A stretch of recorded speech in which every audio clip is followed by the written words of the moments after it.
I'll give you an analogy. There's a buddy of mine some years ago. He loves old school wood boats, right? And he said, yeah, I love my wood boats. He said, but the problem with a wood boat is barnacles are always trying to attach and affix themselves to the hull of the boat.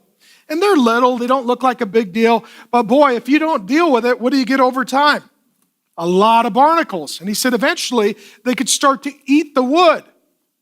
And over time, enough barnacles will produce drag on the boat, slow it down. But over time, enough barnacles could actually sink the boat. They're going to eat enough wood and add enough weight that eventually they sink the boat. Here's what happens. The gospel of Jesus Christ lives in a culture or subculture. This can be your ethnic heritage. This could be your political party. This can be your systematic theology. I just offended all the nerds.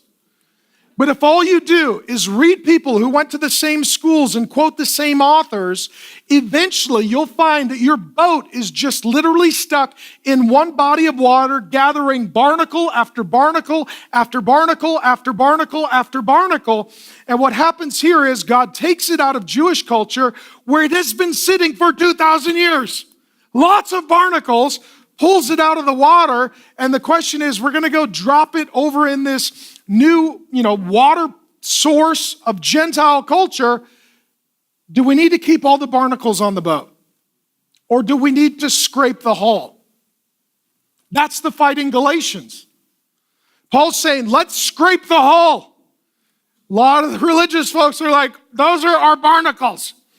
That was my grandpa's barnacle. That was my mom's barnacle. That was my Aunt Sally's barnacle. I met Jesus at camp, and I put a camp barnacle on there, and don't scrape it off the hull. And so there's a big fight over what is barnacle and what is boat. Does this make sense to you? This still happens, right? This still happens, right? We do this all the time. Well, we love it, Jesus. We do it this way. You just do it the way we do it. Like, no, we want to do it differently. No. This happens generationally, right?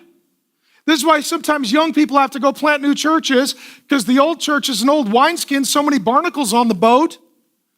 Older folks aren't willing to scrape the hull and say, well, do we need all of this?